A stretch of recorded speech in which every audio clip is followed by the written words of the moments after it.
न कोई भय है, न कोई चिंता है, न कोई शोक है, क्योंकि पता है मेरा भगवान मेरे साथ हर समय है।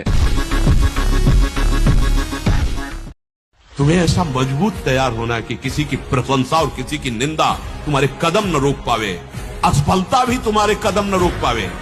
ऐ साधक, ऐ उपासक, ऐ मनुष्य देह में विराजमान भगवदन, कोई असफलता तुम्हारे कदम न रोक। हमें किसी के सपोर्ट की जरूरत नहीं है, हमें किसी की पीठ थपथपाने की जरूरत नहीं है।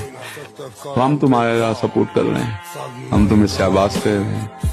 आप बोलो क्या चाहते हो, क्या शाबाशी चाहते हो? अब निर्भय हो जाओ तुम। तुम्हारा अपमान होगा, तुम्हारी निंदा होगी, कुछ नहीं बिगड़ेगा।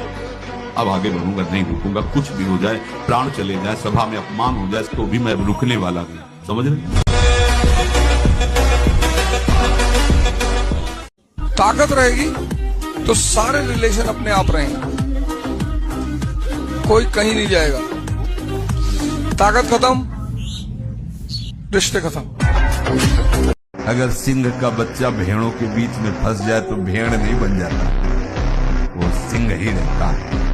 ऐसे ही कर्म विवश करें अगर किसी हरिभक्त को, उसकी दयनीय दशा पे कभी हंसना नहीं, क्योंकि वो सिंह है।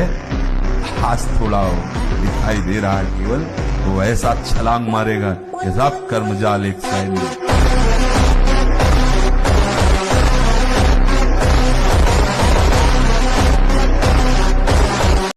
पता है मैं बजरंग बली को इतना क्यों मानता हूँ? क्योंकि मुसीबत में ये दुनिया साथ छोड़ देती है, पर बजरंग बली हमेशा साथ निभाता है।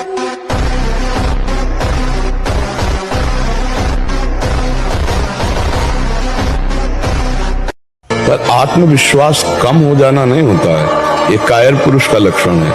हारने पर एक जोश पैदा होता है कि अब की बार तो मैं परास्त हो गया, लेकिन अब की बार ऐसा उठूंगा कि मुझे परास्त नहीं कर पाए।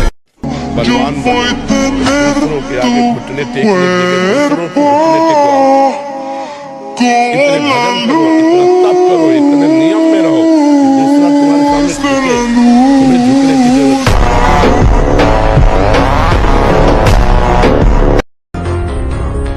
जिंदगी में चाहे 10 बार फेल हो जाओ या 100 बार, पर कसम खाओ कि अपनी जिंदगी में एक आम आदमी बनकर नहीं जीना है।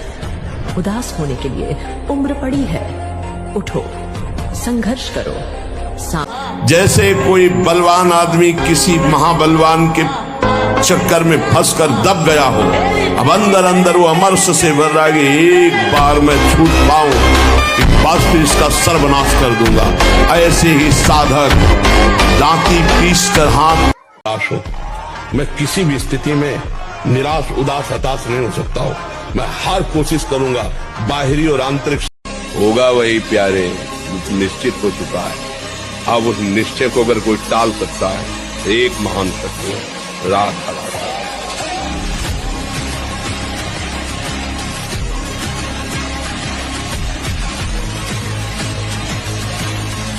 अगर ब्रह्मचर्य से रहो और पवित्र अन्न पाओ और डट के व्यायाम करो तो तुम किसी को भी परास्त कर सकते हो।